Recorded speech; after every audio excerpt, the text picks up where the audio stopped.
tamit ki nga xamante ni moom moo di sëñ Modou Mbacké Thiam il sera de la partie ànd ceeg ganam droit de nez oblige dañuy koy tàmbale nuyu dalal ko moom sëñ Modou Mbacké noo def. sant yàlla Asma comme ni ñu koy defee saa su ne rek di nuyu plateau bi yëpp sunu invité di nuyu sunu rak Pa Mante Mboup waaye di nuyu également Tafa le grand philosophe du football sénégalais et international. voilà di nuyu mbokki téléspectateurs yi ñu seetaan ak fu ñu mën di seetaanee ca Touba ca Abidjan ca Niger voilà di ci tànn kenn rek soxna Sala moo xam ne ni chaque fois dañuy yóbbante nuyoo. macha allah Sala Thiam bala may sa bi ca Touba. voilà mi ñuy saa su ne rek di yóbbante nuyoo saa su ne Astou Cissé aussi ca Jamaïcaine Sicap Mbao. ak borom këram sëñ Jili. ñoo ngi nuyu képp ku ñuy teewlu. ginnaaw loolu nag ñu waxtaanee SNHLM justement monsieur Thiam victime SNHLM Thiès moom Gora Ngom sama doom baay bi junjoon na ko sànq li ñu fay dund métti na. oui Asma moo tax ñu libellé thème bi politique d'habitat social au Sénégal faut-il continuer avec les sociétés publiques immobilières.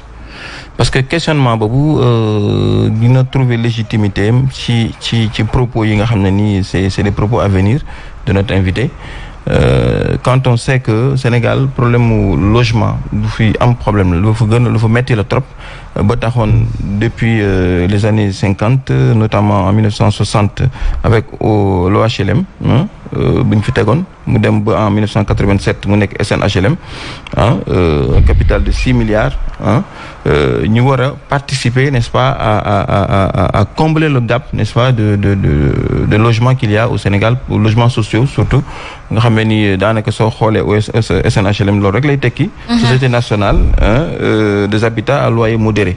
bon ce n'est pas le cas d'espèce parce que boobu ba léegi il y a tellement de griefs qui sont levés à l'encontre de ces sociétés-là moo tax ñu invité ko moom d'autant plus que depuis comment on appelle 2006 avec la nouvelle loi d'orientation xam nañ ne sociétés publiques yi mënatuñoo dem ba tax na may nañ agrément yeneen sociétés yoo xam ne c'est des sociétés privées immobilières yoo xam ne dañuy participer ci réussite 100 000 logements yooyu bon moom mii di Gora bokk ci coopérative association coopérative collective bi nga xam ne ni ñoom ñooy les impactés les impactés n'est-ce pas de la SNHLM de Thiès mu ñëw tey parce que bon ils se sentent lésés depuis 10 à 15 ans ci problème boo xam ne dañu ko am ak justement ñu koy am ak 20 ans sax voilà donc 20 ans lañ ko def ñu bàyyi la nga dérouler nga expliquer ñu justement lan moo lañ jotee ak SNHLM. waaw Thiam maa ngi leen di nuyuwaat bu baax waaw ci parole bi ngeen ma jox temps d'antenne bi di leen ci sant bu baax a baax pour ñu mën a jàllale suñu message mën a wax li ñu metti waaw parce que ay jamono ci ginnaaw dañoo gis li xew Sénégal benn parcelle ñu jaay ko juróomi nit yaakaar naa koo gisul dégg ko benn parcelle ñu jaay ko fukki nit ñu yéeg ko wàcc ñun nag ñu bañ loolu lépp dañu ñu ni nañ dem ci société nationale société étatique muy SNHLM ñu jàpp ni bu ñu fa demee dinañ mucc ci loolu ndeketi au contraire lañ doon daw ci biti moom lañ fekk biir SNHLM waaw loolu tax nag ñun ñu former collectif waaw biñ ci amee ay jafe-jafe ci lañ former collectif les collectifs bi ay veuves ñu ngi ci biir am na ñoo xam ne ay jirim lañ seen i waajur ñoo ci bokkoon ba seen waajur génn nañ àdduna bàyyi fi njaboot gu sew tey ñu ngi ci biir am na ci ñoo xam ne marché la ñuy jaay di jaay jën am na ci ñoo xamante ni ñi ci ëpp bokk ci gàttal ay locataires lañ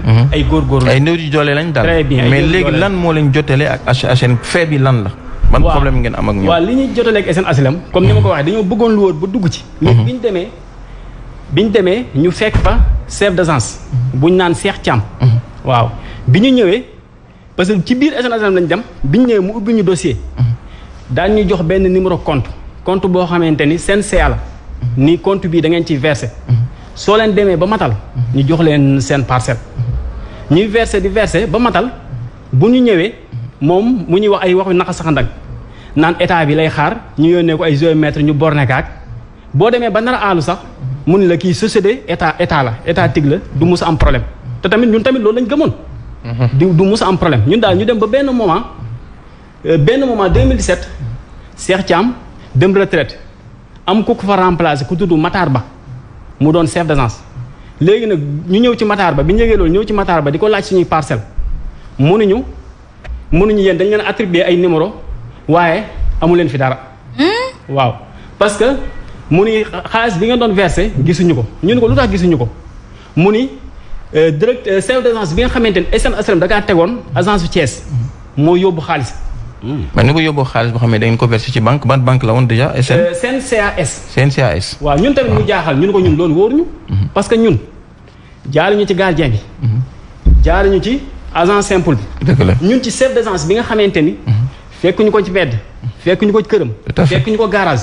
dañ ko fekk ci biir SN HLM. ñu jël suñu xaalis ñu expliqué ko mu ubbi ñu dossier jox ñu compte. kon ñun loolu lañ mën a kii. kon nag kooku bu ko lekkee ñun boo leen nee Cheikh Thiam lekk na ko ñun wóoruñu. waaw ñoom jëm kaw jëm suuf mu ni Cheikh Thiam lekk na ko waaw. ñun SN HLM ngeen amal affaire. ñun SN HLM lañu amal affaire. waaw après nag ñun loolu mënuñu ko dégg parce que ñun mënuñoo gëm ni SN HLM formé Cheikh Thiam ci compétence ci jub ci wóor ba mu doy leen. ñu yëkkati ko teg ko SN HLM ni na leen di orienté kon Cheikh Thiam lekk xaalis bi ñu ni léegi ñun góor yi ñun ñooy jël xaalis boobu loolu du yoon. te ci foofu nag.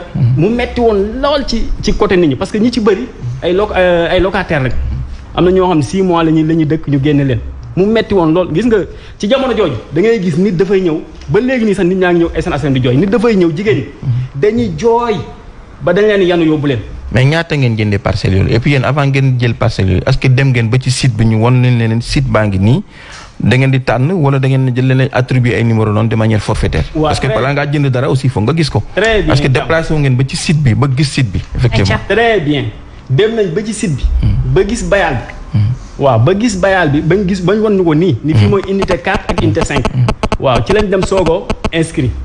bi ñu inscrit tamit mu kii ñu ci compte beeg yooyu yëpp. mais après nag à la fin lim ñu doon wax ndeketi dara amu ci. boo ñëwee mu lay lëre di la lëre ba nii. justement moom wax na lu am solo xaalis boo xam ne ci banque la doon jaar ban banque la dem ngeen ci banque googu laaj leen fan la banque bi doon verser seen xaalis ak kan la ko doon verser. est-ce que am ngeen reçu bi ñu leen verser am ngeen benn xam ne justificatif de versement reçu xëy na jox lañ leen reçu. waaw très bien. wala ay carnet comme d'habitude ñu koy defee. CNCA la ko doon verser te jox nañ ñu ay reçu. te ñu crédit agricole. crédit agricole. très bien waaw.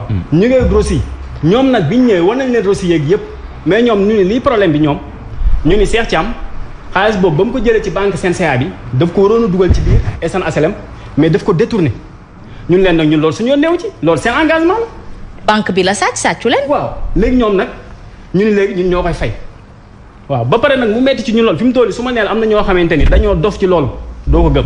nee nga ma sànq nee nga ma sànq am nañu fayaat. waaw am nañu fayaat une deuxième fois. très bien d'après léegi ma expliqué. maa ngi ñëw ne dañ leen nañ fayaat deuxième fois c'est-à-dire temps bi la ñuy xëcc kii moo tax ma lay poser la question boobu. am na ñoo xam ne bi ngeen ñëwee ci ñoom wax leen ko mooy ñi nga xam ñooy diriger SN dañ leen da ngeen di reprendre procédure bi am nañu reprendre procédure bi. très bien fayaat encore ay terrain te taxul ñu jot ci ba léegi. très bien après nag ñun bi ñu jugee foofu yëpp. c'est du n'importe quoi.